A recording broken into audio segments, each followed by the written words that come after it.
I believe we're away. Okay, guys.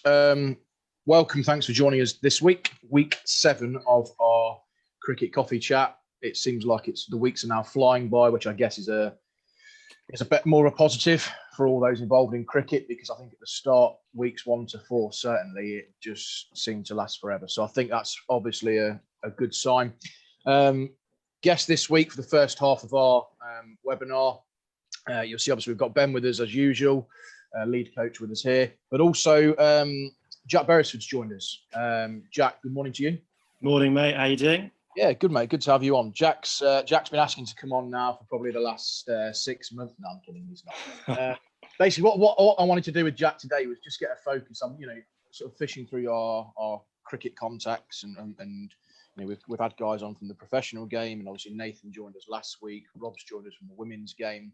I just wanted to get a different perspective from someone who's very passionate and articulate about the club game. And Jack plays his cricket down in the Wiltshire League, down at Warminster. That's correct, isn't it, Jack?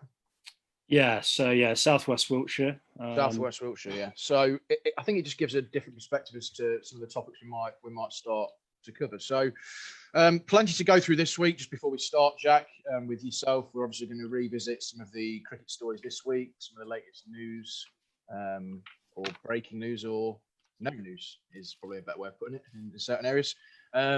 So we'll come on to that later. I've got a list of things I'd like to go through. But firstly, Jack, sort of how have you and how have the club been managing during the lockdown for this first half of the season? Yeah, so obviously tough, like everyone. The lack of cricket's been a frustration, and clearly that's been, exacerbated by the amazing weather we've had. So on the field, it's obviously been a bit of a disaster. Off field, we've been okay, actually. Luckily, the committee at Warminster have worked pretty hard over the last few years financially to get things in ship shape, and I guess that's borne fruit now. So in terms of finances, we've kind of just shut the club down pretty much. But we've got, money in the bank. Our treasurer has worked a bit of magic and got us some sort of local community grant that they're offering, local councils are offering businesses.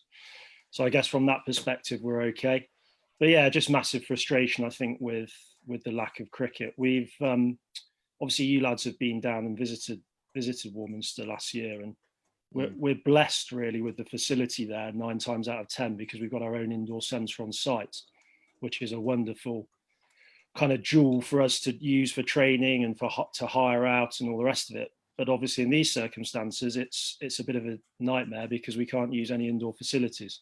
So from that perspective, it's been a little bit frustrating. But our groundsman, who's been doing a great job, he's kept things in good order. He's created a couple of practice wickets, so we've started using outdoor nets as of this week. Was the first week. Fantastic. So, and is that all obviously compliant? Anything that obviously going through all the guidelines that we've been given?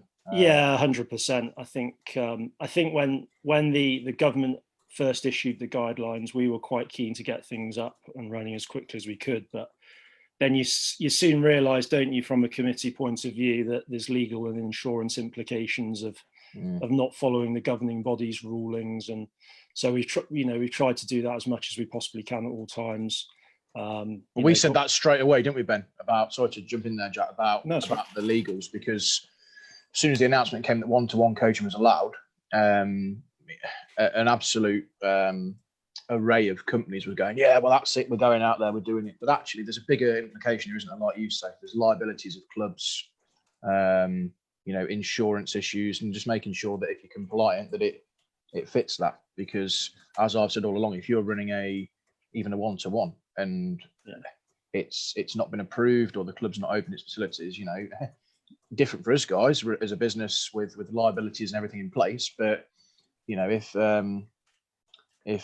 Jack the lad's running a one-to-one somewhere and someone gets hit or smashed on the head, or 2 club members who haven't paid a membership, I think it gets really grey. So I think you're right there. It's interesting to hear that everything's in place, and certainly that's how we've tried to go about it, Jack. Yeah, I think you have to, don't you, ultimately, and it all feeds down. There's a pretty clear chain of command from government down to ECB, down to your county board, down to the the individual club. And I think that's the way you have to do it. I mean, in a perfect world, it'd be nice to get groups of 5 and 6 going now. Now, obviously, the guidelines, again, government level have been relaxed, but we know that with cricket and all the different situations that brings, it's not quite as simple as that, is it? But hopefully over the next few weeks, I think we're all hoping we can get to a point where there's 5 or 6, groups of 5 and a coach or whatever it might be, because then we can, re-establish some sort of a training night and get that back up and running, both juniors and seniors. And that's another step, isn't it, to then getting the club back to, some kind of normality. Maybe have to get a takeaway premises license and sell a few beers as well, but that's maybe a little bit too ambitious. How do you sort of see, that's interesting. So there's 2 strands there, isn't there? There's a return to cricket for playing members in a safe way and a practical way. And there's also a opportunity potentially for clubs to make some income. So one thing we've spoke about in past Friday mornings and also to numerous clubs is, if the club is opening its facilities and guys haven't paid membership, then why not take a nominal fee to cover costs? It's not about the club necessarily making money. It's about the club not losing money, because if they've got to pay a premises officer, a groundsman still, expect to retain a scorer, everything that comes with a cricket club, cleaners, for example. I don't think it's that unreasonable. And certainly as a player, if I was asked to pay £20 for a one-off nominal membership fee when it's usually 80, 85, for example, I don't think that's a big ask at all. What's your, well, for a start, it goes towards the club's insurance if that's needed for any sessions. What's your view on that? Yeah, I think it's a good idea, isn't it? I think the other nice thing about that is you've got benefits with cash donations. You can get them gift aided. So the club that's something we've worked quite hard on over the last few years. Yeah. Getting maybe generous older club members that've got a few quid in their pocket to chip in a few hundred here or there. You can then gift aid. Well, we're quite familiar with it around here, actually, with sort of gift aiding clubs that gift aid their players cash. So that's probably not for those reasons. That's probably another conversation we could. No, I'm pulling your leg, but no, you're right. It's interesting, isn't it? I mean, so getting back to sort of topic with the return to cricket at your club, what is the plan at the moment? You say you're doing 1-to-1s. What's the next steps for you guys? So next step will be, I would imagine, trying to get larger groups and then re-establish training nights. So seniors, we always do Thursdays, juniors, Fridays. I think particularly juniors is crucial. Friday nights for us over the last few years has been a real bumper night for the whole club. The All-Stars program's really flown at Warminster. We've sort of grown it from 0 kids up to kind of 65, 70 kids last year. And obviously that brings all your parents with it and it becomes just a major event. We'd like to get Friday nights going. I think in terms of the playing and the more formal stuff, it's an interesting one down here. It's slightly different to the Midlands in the sense that you have county leagues, but then they all feed into a kind of a multi-county Premier League. So you've got the Wiltshire, Somerset leagues, and then that feeds into the West of England League. So we've got a situation where the West of England League have already come out and said, even if there is some form of league structure, there'll be no promotion or relegation, which I know you lads have spoken about in previous weeks with different leagues. But the Wiltshire League is a separate entity, different rules, different regs. And as it stands... Of course it is. They all are, when they want to be.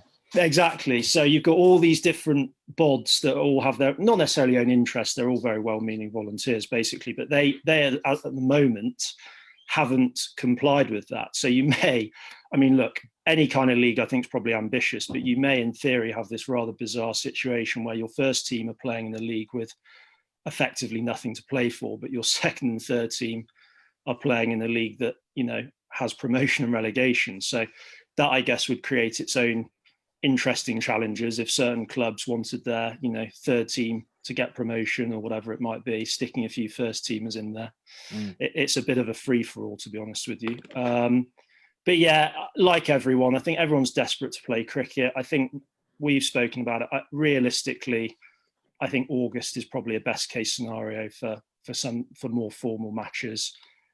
By that stage, what sort of a league are you going to fit in? I don't know. So I think for me, it's going to be, I think we will see some cricket, but I think realistically, it'll probably be a festival-based stuff or 2020s, whether you put some kind of structure towards that and award trophies or whatever.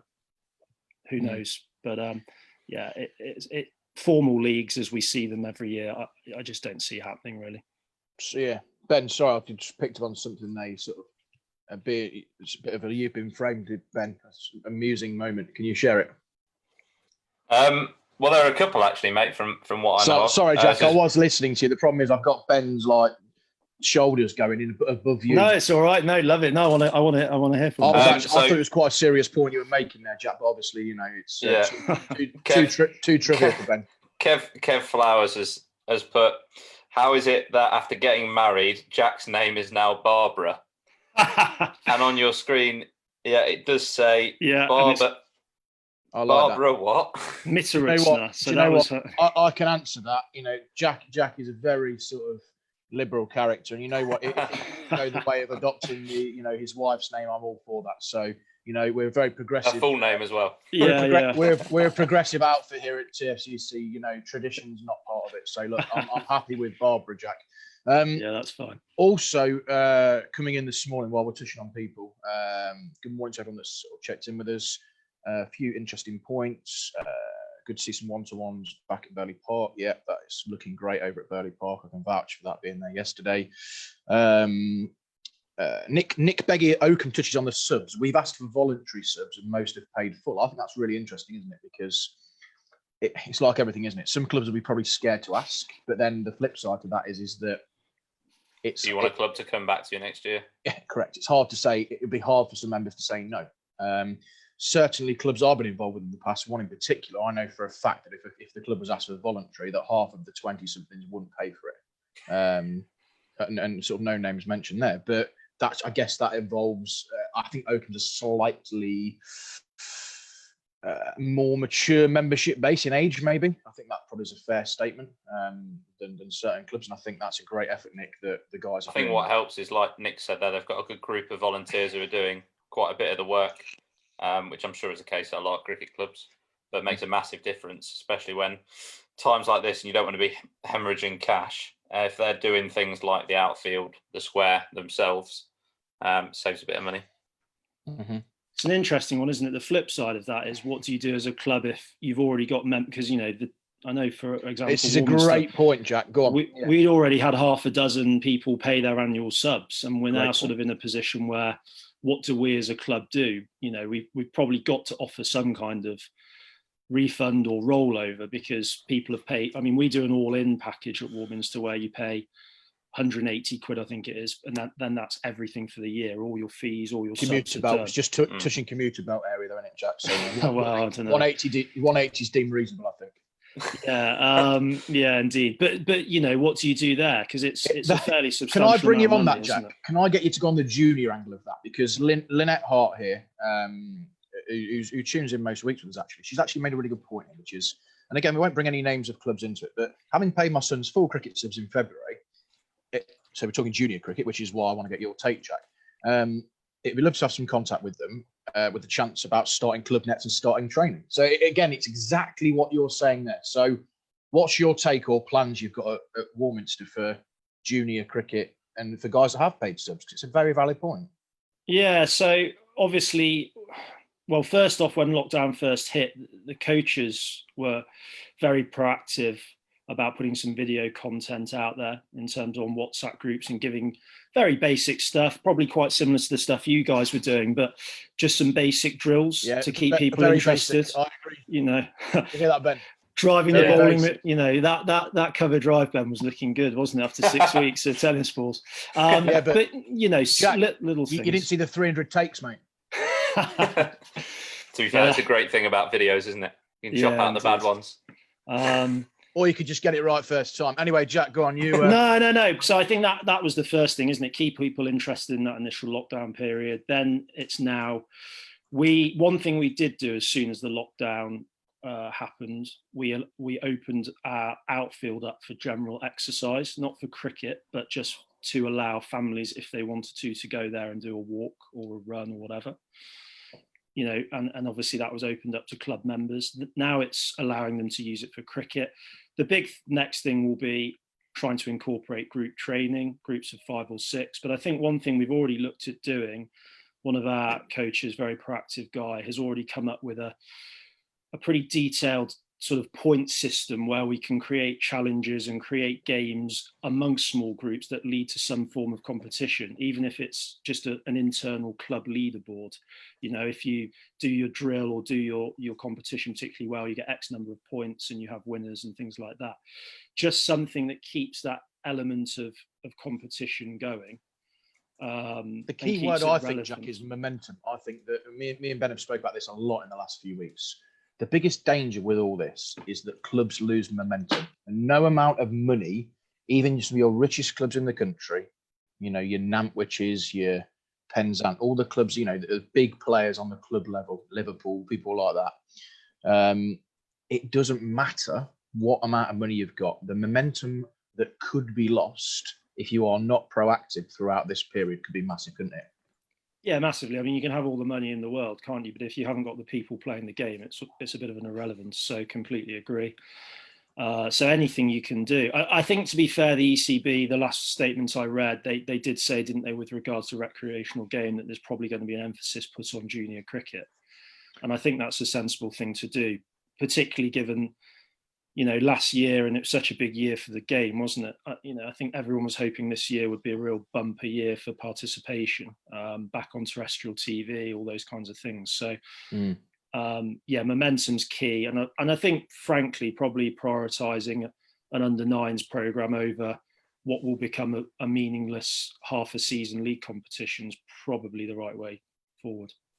Yeah, I think that's a really good point. I think that a couple of bits on to pick up on there, really.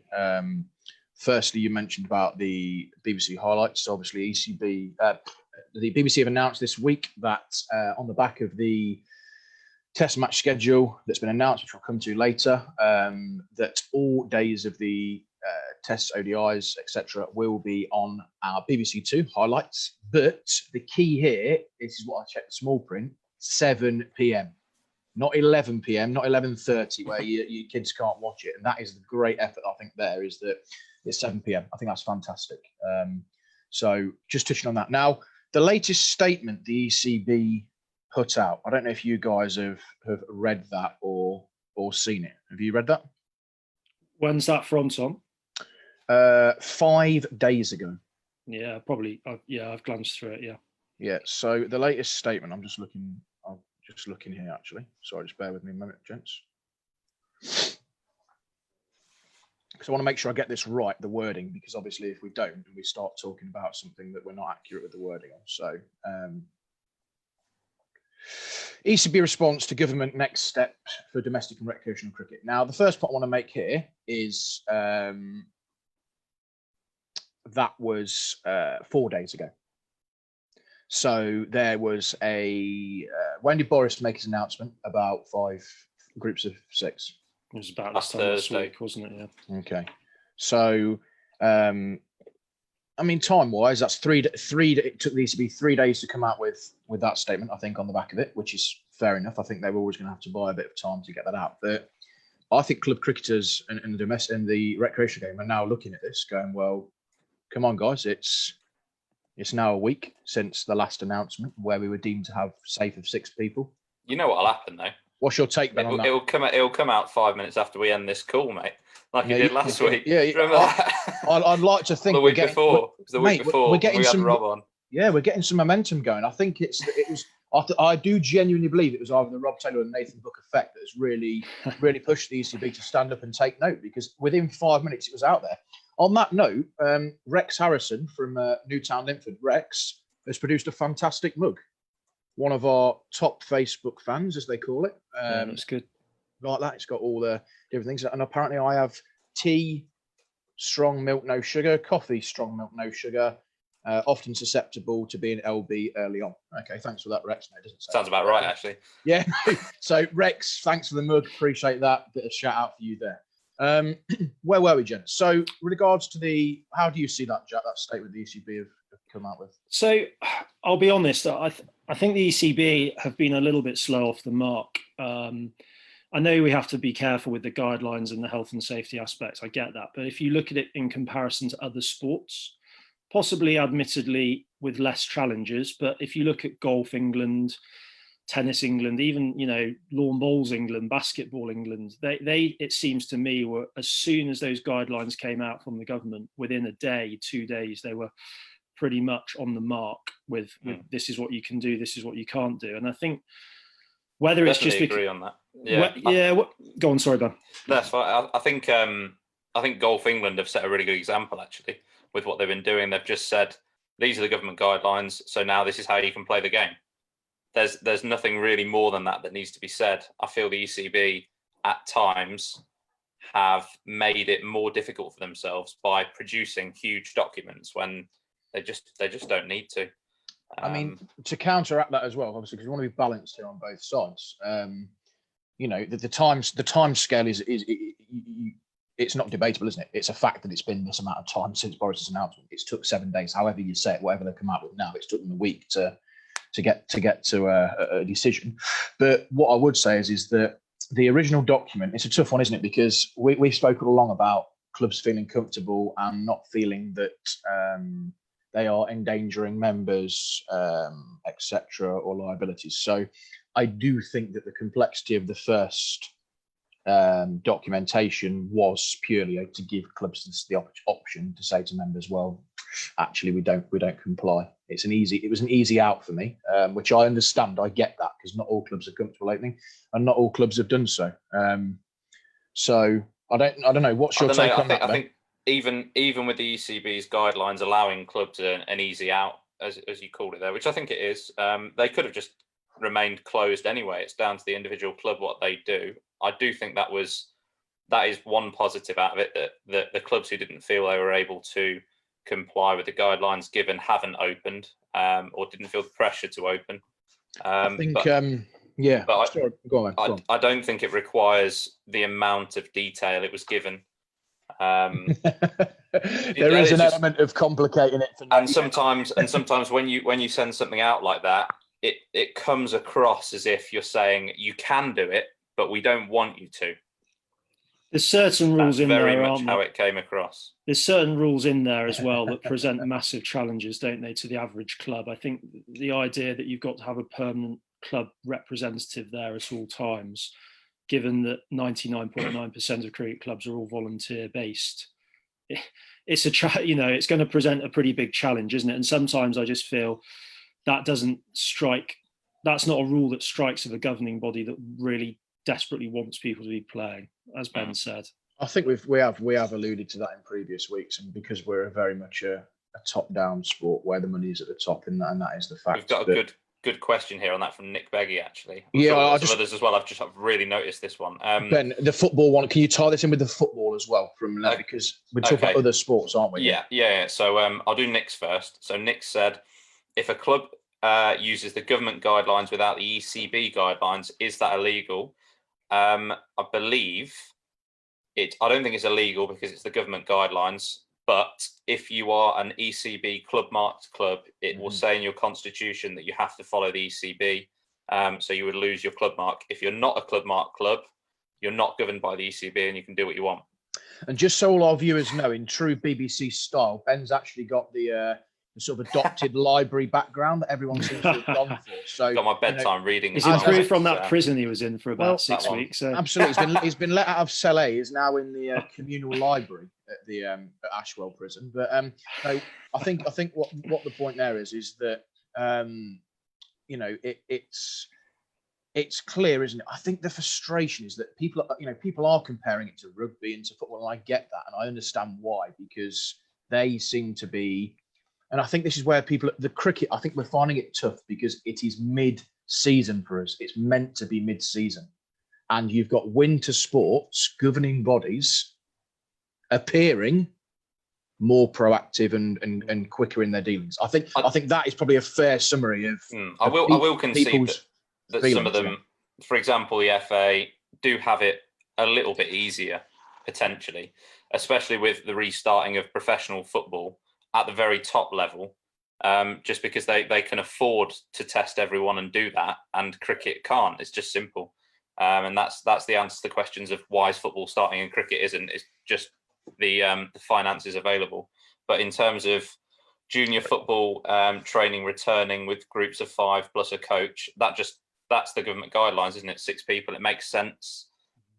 I thought that's what the ECB would come out with at some point. They may well do, but I think the point here is, isn't it? Well, but the problem is, by the time they get round to coming out with it, there'll be new guidelines. No, but that's true. Yeah. By the time they come out with it, there'll be another guideline to get ready for. It would take them 5 weeks to do that, and then no. I would have thought that their strategy department, or whoever is in charge with this, would have come out, would have pre-prepared gradual returned phases. I back in totally April, agree. and then you could just be bang, bang, bang. Totally here we agree. go. As a business, Jack, we have already thrashed out plans as to how we will go about reintroducing group sessions on a phased basis. And we've spent a lot You've got of time. to, haven't you? It's all there, mate. We have it all there. And I understand the initial first document taking so long because that's where you're putting all the process and protocols in place. Ultimately, here, all you're really adding is the number of participants and a few bits of time. Look, maybe we missed the point, but Ben, I think that's a great point on the. Can I just really highlight that again, Ben? Is that I keep hearing the debate everywhere about Premier League football. Why is that allowed to start? Cricket's not. Well, Ben, you are spot on. The money in Premier League football allows for the testing and everything else surrounding that event to take place. That is a more realistic comparison would be professional cricket and League Two football. Yeah, that's more realistic. And actually, there are clubs saying they don't want to play because they're wasting money. Because if they don't win, it's the playoffs, isn't it? If they don't win, I don't really know. But no, you're if right. Cheltenham have said that. The cost of testing will outweigh the benefits of playing. Correct, and they don't think they're going to win, and there's no bonus unless they do win. So. And cricket's the same. If you look at smaller counties, I guess, or less well-off counties financially, they're going to be looking at this and going, well, actually, if we can keep the players on furlough until the end of the season and then get through to next year, that's not a bad outcome. Especially with no one coming into the grounds, no extra income. Jack, I'm just aware. Jack, are you happy for you to stay on? Yeah. That's great. If you can, mate, that's brilliant. Obviously, I don't want to take too much of your time this morning, but it appears I could do this for all day, Tom. I was going to say it probably appears you've not got a lot else to do other than get a few more purchases off H&M.com and probably have a shave, mate. So, I know Nick Baggy's just made another comment. I assume it's about the ECB. And before we go to Nick, Ben, can we just see what actually the big reveal is this morning for everybody? I mean, I think this is crucial, isn't it? What, the rugby's taking place? No, I think there is a bigger reveal for that for those who tune in. I think it's only fair that they get to see the big announcement. So, Ben, can you just do the big unveiling, please, for those who are tuning in? There we go. Oh, strong in it, that. Please put the cap back on. Sorry, Ben, you were saying. Strong. I'll carry on. Yeah, I'll go. I think that's taken away some of the validity of what I'm saying, but go on.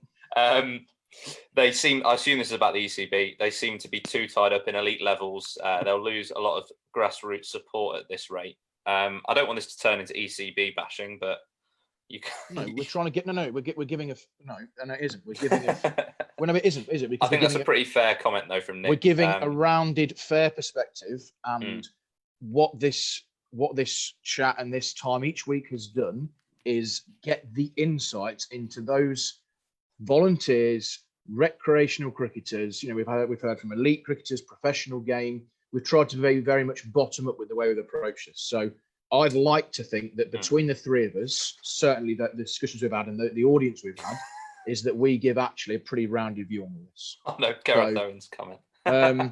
Look, no, I know, but it is. It's we're not in any way. There is no,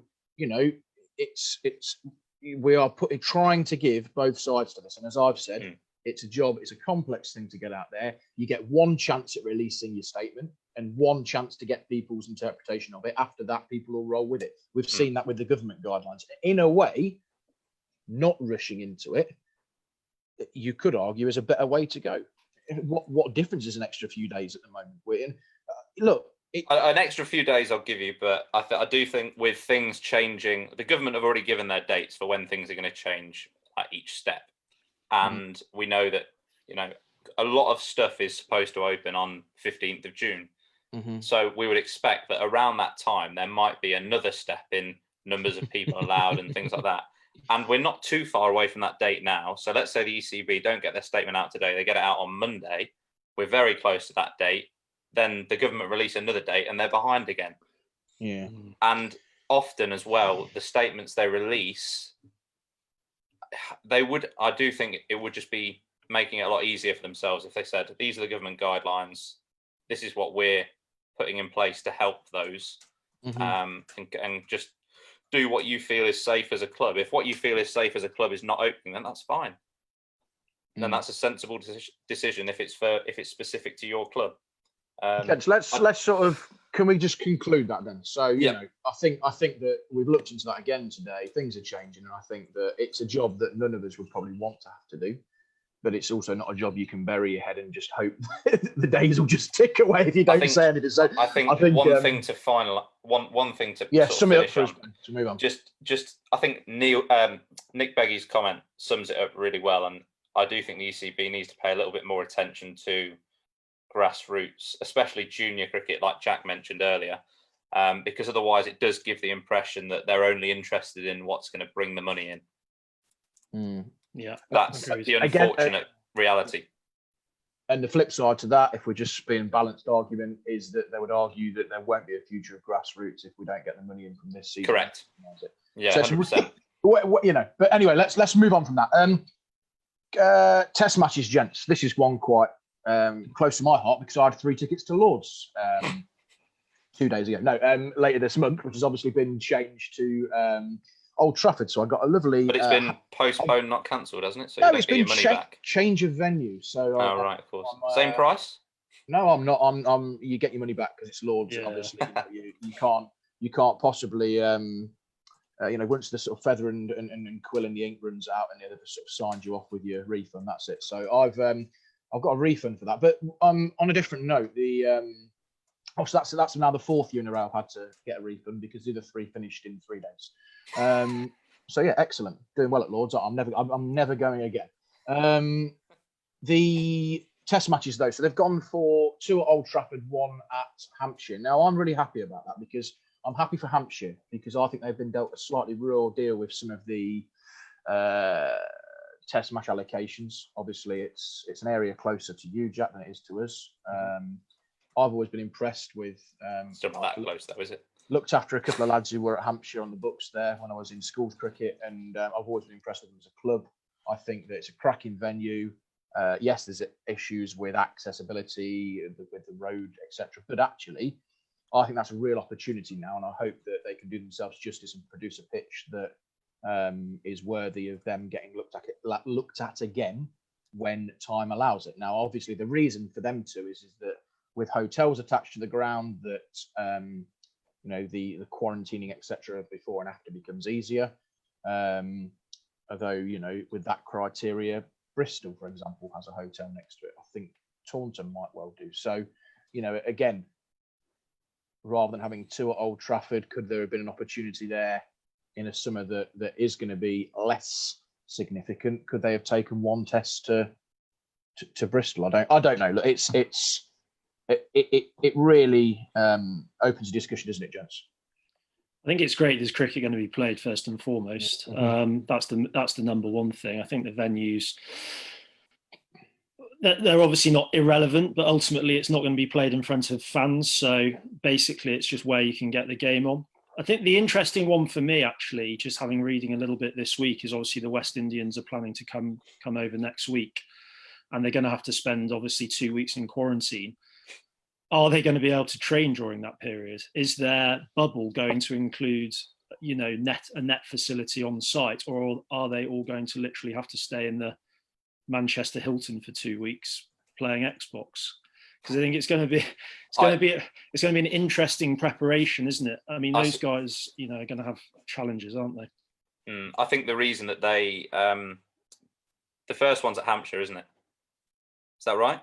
Yeah, and then they moved to Old Trafford for 2, I think, aren't they? I think the reason they've selected Hampshire for the first one is because it's got two ovals, so that when the West Indians arrive, I would expect that they have the training, one of the pitches, and the England team has the other for their 14-day period. Good point. I don't know, but I imagine that's the thinking behind it. It's a very good point. There's also a golf course next door, Ben, which you might probably you've got your attire on for that. So I'm sure. Mate, you can't get a tea time at the minute. You've got to book a week in advance. Yeah, you have indeed. Packed. No, that's true. And I also think, coming back to that, now I'm thinking about it geographically, that's 1 down south, 2 up north, which for those that complain about the north-south divide and, with finances, etc., that's a positive move from the ECB.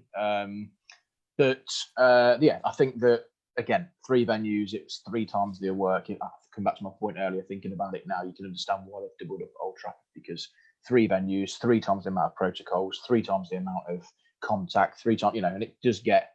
But I think, coming back to Jack's point about Jack, watching cricket in an empty stadium, we've seen it, haven't we, in Abu Dhabi and in the UAE? Well, virtually empty stadiums, despite being open to the public.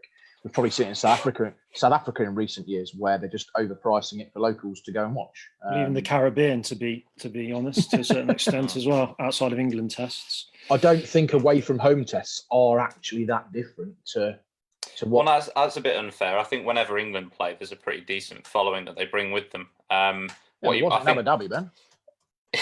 They're still. I agree with Tom's point that it's interesting, though, isn't it? You always it's not New Zealand, Ben, when you're playing on a Thursday morning and every local's at work. One man and his dog's watching on the mound. I think a better comparison would be maybe, I don't know, West Indies, South Africa in the West Indies, maybe, or something like that, where you can almost guarantee a tiny crowd, almost like a county championship game. It's interesting, isn't it? Guys, can we just pick up on a couple of things here? I saw Ollie Pope interviewed this week, and Ollie Pope spoke about playing in empty stadiums and sort of, and his point's pretty interesting, which is these are professional sports. So some of these guys play in front of 90,000, some of them play in front of 500. They are used to adapting, and I don't see an issue on a player's front. I think, if anything, it's the fans that are going to have to adapt more.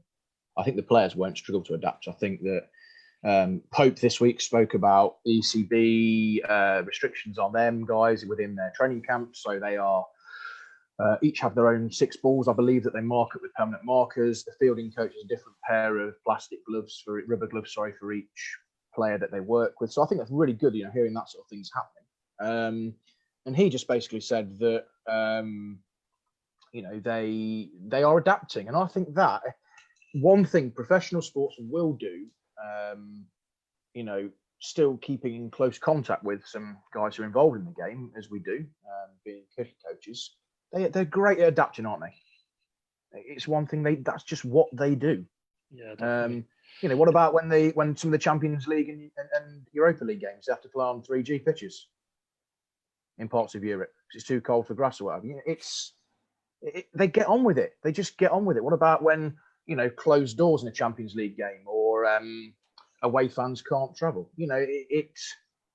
Yes, it'll be strange, but as you said, Jack, the fact we're playing some cricket is going to be great, isn't it?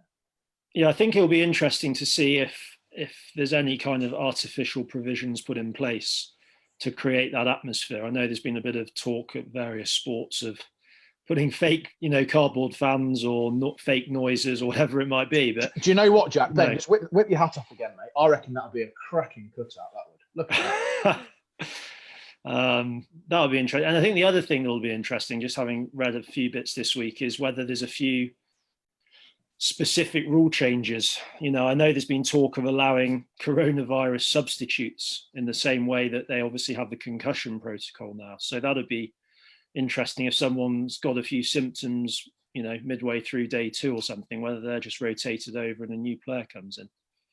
And what effect that might have on the whole team, because presumably if they've all been in a changing room together and 2 or 3 of them get symptoms, is the whole team then having to isolate?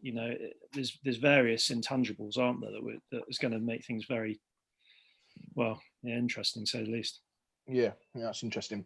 Our friends over at 11 Cricket Coaching, Derbyshire-based company, Paul Allen's company, know Paul pretty well, good guy. Paul, thanks for joining us. His point is professional cricket revenue is based on spectators and the sense of community, where football have huge TV deals. Correct. My point is that cricket need people turning up to watch the game. We cannot offer that currently. So opening up for most counties isn't feasible. Yeah, I mean... Completely agree with that. Spot on. Yeah, it comes back to the debate we had last week. If counties can leave staff on furlough, why are they going to take them off? Just to lose money. Just to lose money. Unless the ECB step in and say we will like a government back all losses, which I can't see happening. Let's be honest, counties are being subsidised pretty heavily by the ECB anyway, aren't they? Correct. If you look at a Leicestershire or a Northampton, 50% of revenues an ECB handout.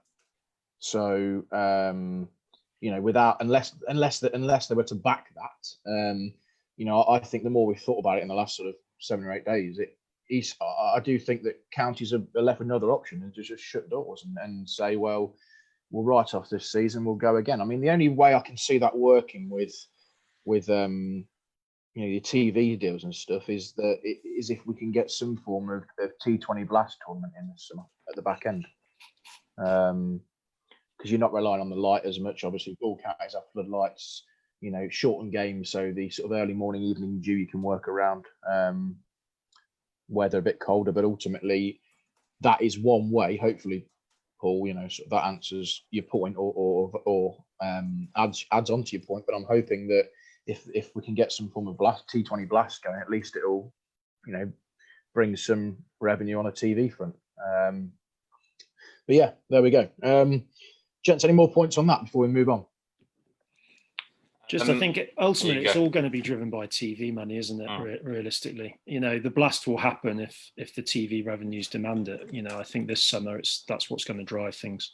Ben, you were going to say?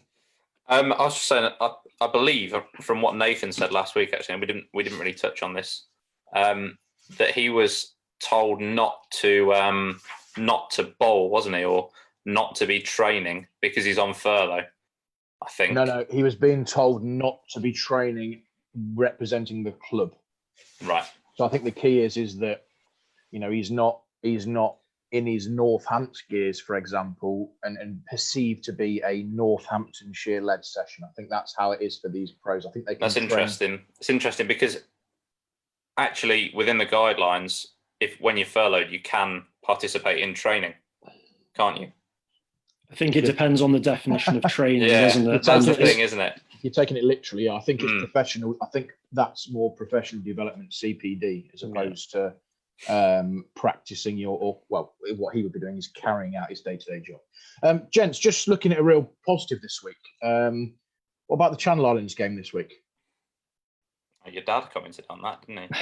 Fantastic. I had it on the list of things to go through anyway. 80,000 hits on YouTube, of which I'd imagine probably 75,000 of them is probably my brother, because he is a complete badger when it comes to watching replays of random cricket. So a little shout out for him there. But as what's your view on that, Justin? If you had a chance to see it or watch it or anything? Yeah, it was brilliant, wasn't it? I was a bit surprised actually when I first saw it, because I wasn't aware that the Channel Islands were under different rules to us. I thought it was pretty similar. Apparently so. Obviously so. So yeah, but it was great, wasn't it? It was great, wasn't it? I mean, what about that one-handed catch the bloke took? Yeah, they're awesome. I apologise, Tom. I didn't watch the entire game. No, the cricket's pretty good over there as well, I think, isn't it? Channel Islands cricket's pretty strong from what. Yeah, I do think. It was interesting, wasn't it? And it seemed that everyone was going about the business, but it sort of it brought to me that question again of not losing the integrity of the game. So, turning up and playing is one thing. Sitting and having a tea with your mates and a shower after and a pint in the bar, and there is that. I think people are at the stage now where they'd forgive all that to get some cricket, and I get that point. But it did bring me back to my point about if you're going to play the game, and Ben, you might want to pick up on this. I've been to get your view, Jack. If you are going to play the game, it has to be played properly, doesn't it? Surely, we can't be in this position where we're at senior level. I think juniors, you can bounce around different ideas. I think they're if they made junior leagues 8 aside, maybe, or something like that. But that would just to guarantee some cricket. But I don't think seniors would buy into that.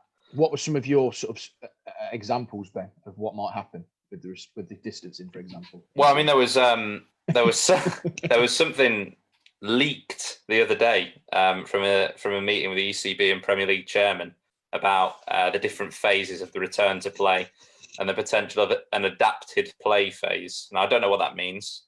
I think it's a training phase in the lead up to August where they'll let clubs play against each other in small groups, almost like your sort of six-a-side competition and stuff like that. Which, to be fair, I mean, some blokes, I think myself included, could do with a bit of six-a-side. It's good for your fitness and shift some timber whilst doing it.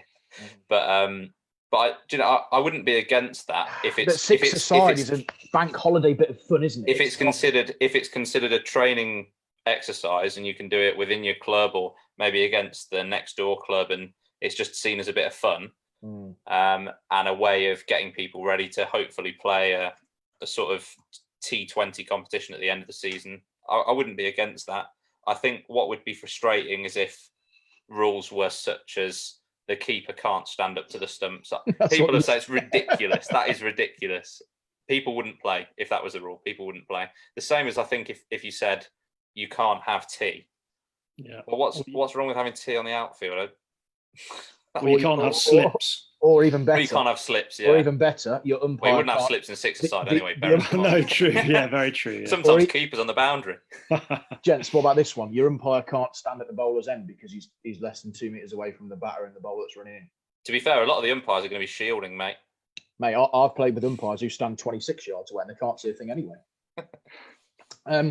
Okay, coming back to that. Again, I've tried to make sure we touch on the obvious elephant in the room throughout all this, that we don't get overly worked by it. So I think that we'll sort of move on from that, gents, if you're happy with that. Is there any other questions we've got? Because to be honest, we've gone through pretty much the Channel everything. Islands under the ECB?